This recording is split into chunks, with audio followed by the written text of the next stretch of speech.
Namaskar, welcome to the latest episode of State of Economy, where we are going to discuss macroeconomic parameters, high frequency economic indicators, and what are the things which are going to shape economic policies in next 3 to 6 months or over a period of 1 year. To talk about all those things, we have with us Mr. Rashesh Shah. He is the chairman of Edelweiss Group. Mr. Shah, welcome to the episode. Hi, Shishir. Thank you. Thank you for having me. Very excited to be here. And it's a good way to start the year, looking forward at how the Indian economy and global economy is going to do. Great, sir. So my first basic question is, how do you read the economy at this moment? See, having been doing this for 35 years, I think it's always mixed. There is never a complete clarity. All indicators always are never black and white. They are more gray. I think there are some facts which are there. I think India, we are seeing a fair amount of savings, but the color of savings is changing. More savings is coming into capital market growth oriented rather than in bank yield oriented instruments. Along with that, there is a little bit of slowdown. Everybody has been speaking about it. Corporate capex has not picked up. Government capex, which was until last year the mainstay, after elections has also slowed down, partly capacity, partly elections, partly hundreds of other reasons everybody is hypothesizing on. So I think capex is slow, growth is slowing down. Uh, More savings are being invested for growth coming to capital market. That's why we're seeing flows into capital markets. Markets are very buoyant. So you can argue there, and this is the primary problem in India. The economy is slowing down, or all indicators are showing it is slowing down, but the markets are still fairly buoyant. So that's one. At a global level, I think the US election was a major change, and now in 3 weeks' time, when the Trump administration takes over, we have to see there could be a lot of changes, especially if they impose a tariffs on China, Mexico, Canada, maybe even India. All that will be things to grapple. There will be a lot of implication for emerging markets, for US Mhm. dollar, for interest rates. And the third, I think the biggest thing is inflation and interest rates. Until September, everybody thought inflation was coming down, interest rates are going to come down.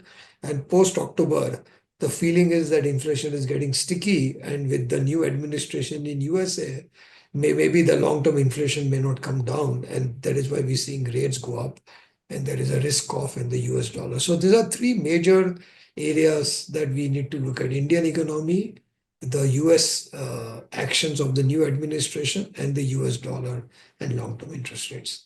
That's great, sir. Now coming to the two high frequency economic indicators, one which was released on December 31st, and the another one which was released on January 2. Rather, I would say January 1 and January 2. January 1, we had this GST collection number, which is showing that it has been recording a good growth if we take the Y on Y number.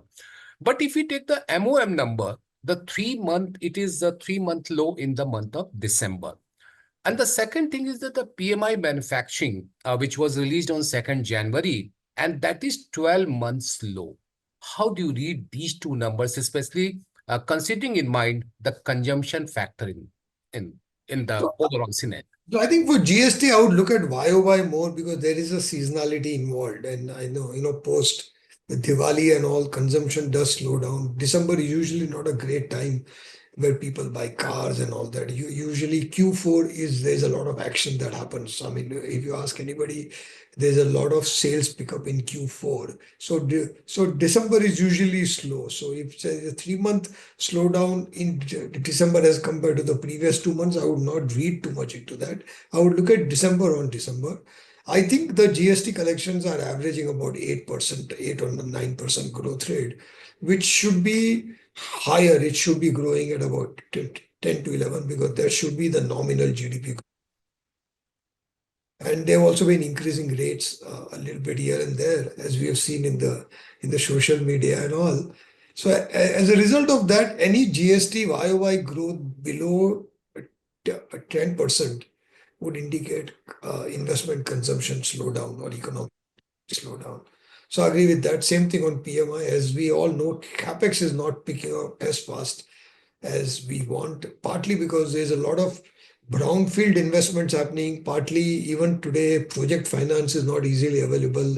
RBI came out with some new norms. You talk to any banks, I think greenfield project finance is still area that they are averse to. We are also seeing good pickup in housing, but a lot of housing is in the higher end. I think the affordable housing is not picking up as much. So I think capex and investment oriented spending is still not picking up as much, which is reflected in the PMI. Okay. Sir, one interesting trend which we have observed in RBI Financial Stability Report, everything is very good with the banking sector. NPA is down, CRAR is very good, everything is okay. But one particular line which attracted my attention, that the share of consumption loan is picking up while the asset building is down. Uh, on the one hand, we say that the consumption is down, and the other hand, we say the share of consumption loan is picking up.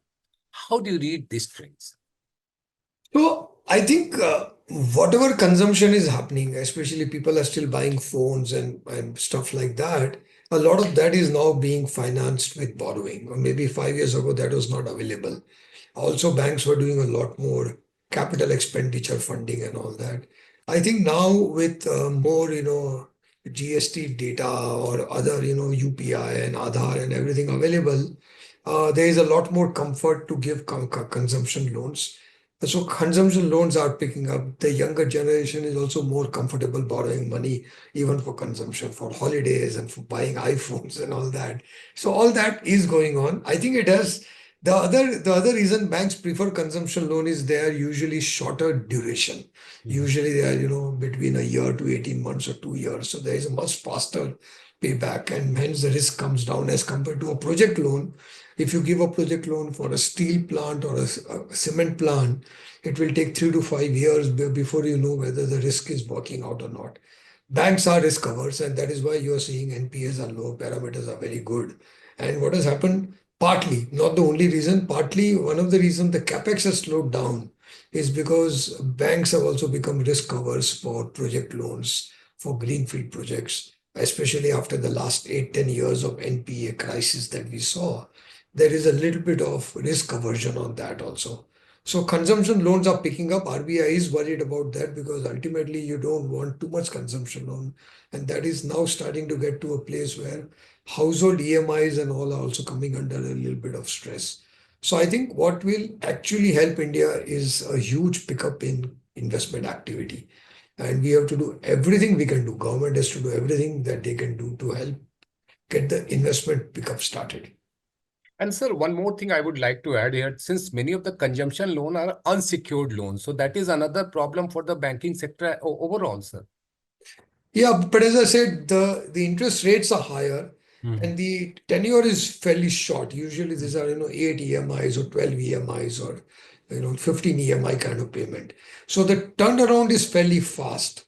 And given that there is a lot better data available on credit rating, on Aadhaar and UPI and all that, banks are comfortable taking the risk. But there's also expensive loans. Consumption loans carry a much higher interest rate, though I don't think anybody calculates IRR on that. Everybody looks at EMI and how much do you have to pay. But these are usually not 3 year and 5 year loans. These are much more shorter duration loans. So banks are more comfortable. But yeah, there is riskiness in that. RBI has been speaking about unsecured loan growth and all, and they've been trying to slow it down. In fact, this quarter, we have started finally seeing some slowdown in because RBI stability report still looks at data over the last year, but last quarter the unsecured loans have also slowed down.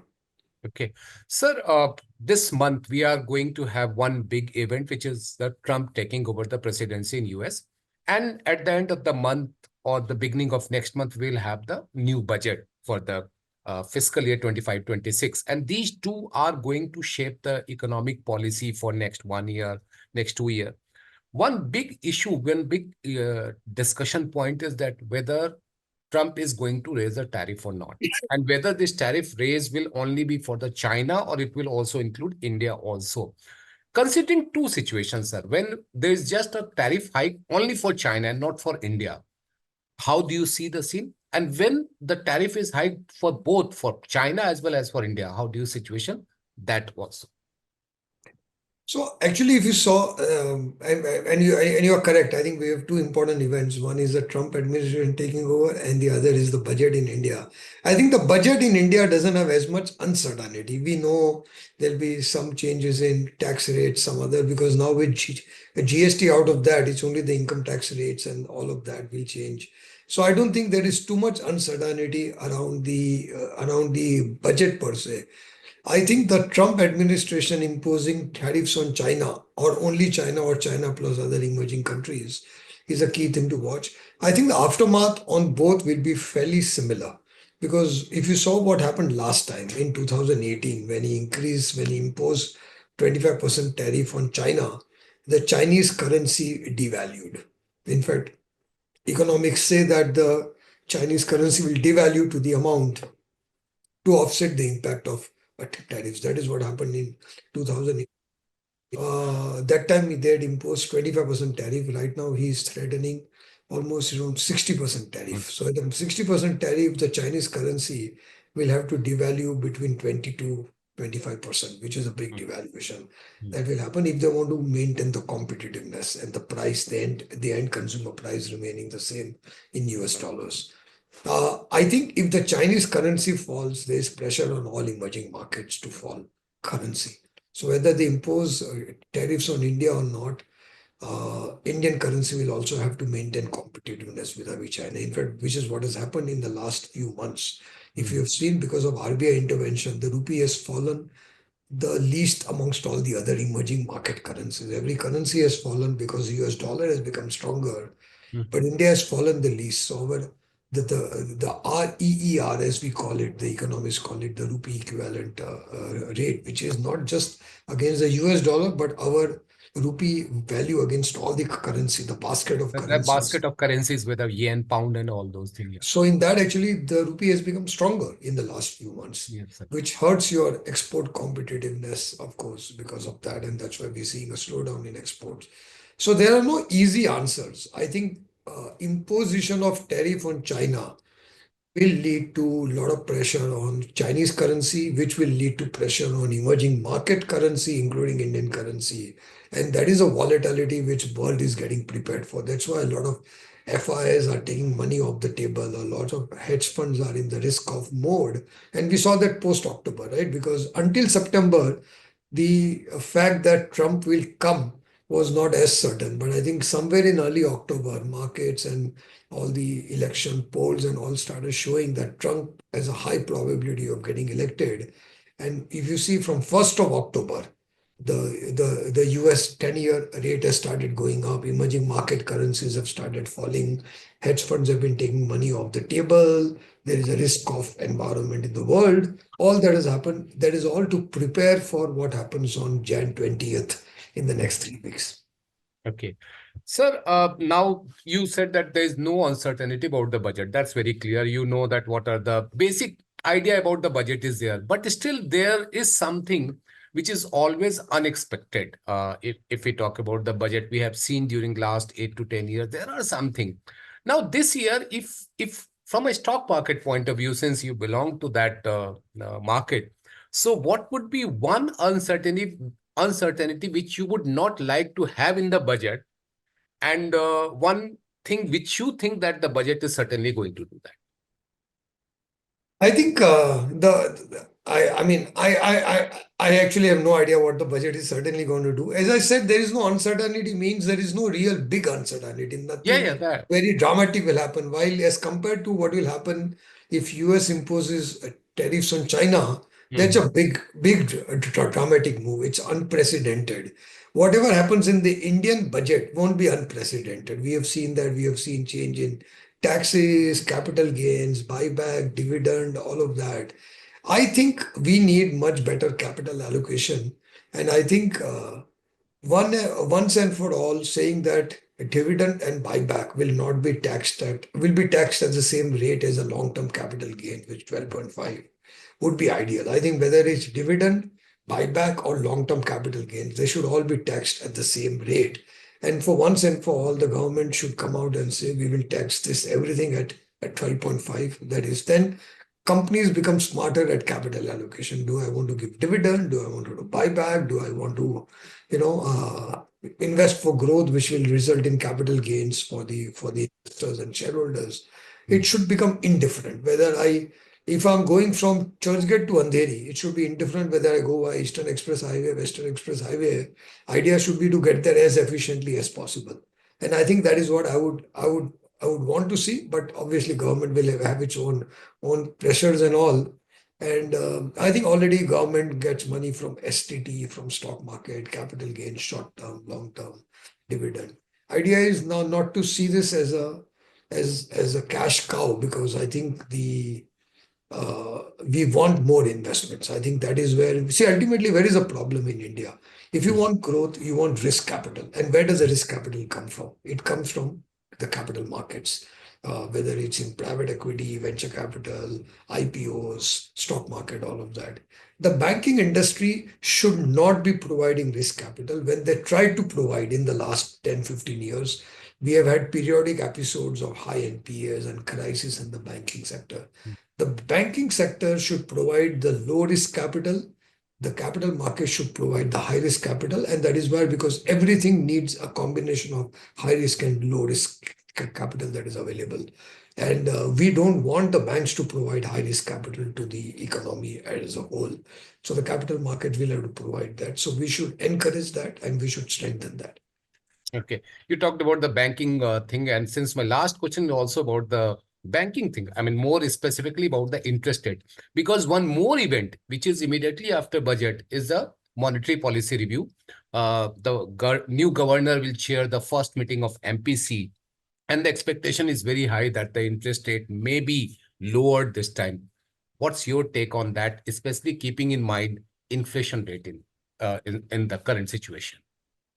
I don't know whether RBI will lower the rate or not, but if you ask me, RBI should lower the rate. I think it has been a long pending expectation. I think cost of capital is still much higher. Mhm. I think liquidity conditions are actually much, tighter than they should be.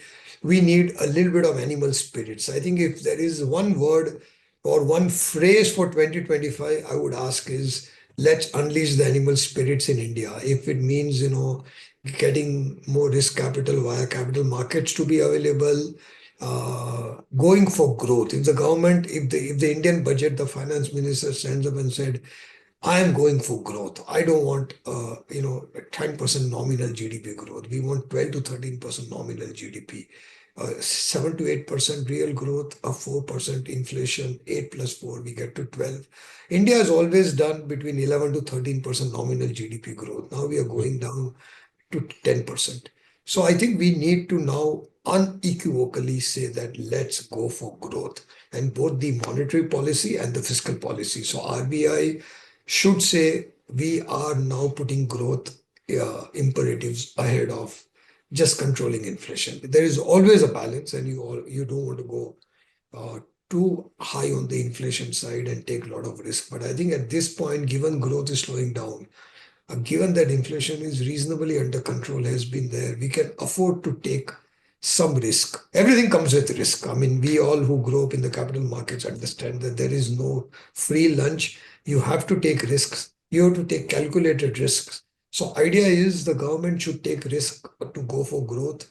The RBI should take risk, lower the rate, and announce that they're going to do a couple of hikes. I think in this year, calendar 25, if you see a 50 to 75 basis point cut from RBI in 2 or 3 installments, that will really help with the animal spirits. That's a very good thing. And who else can better define the risk? Like, I mean, if I talk about you, because you are in the capital market, and capital market is one of the biggest manager of risk assessment. So with this, I come to close this podcast. So thank you very much for talking to us and sharing your view. And I think the best headline we have given is "Let's go for growth," and that should be the slogan for 2025. Thank you very much, sir. Thank you, Shishir. Thank you very much. And thank you to all of you at Business Line for this opportunity. Thank you, Bye. sir. Bye, sir.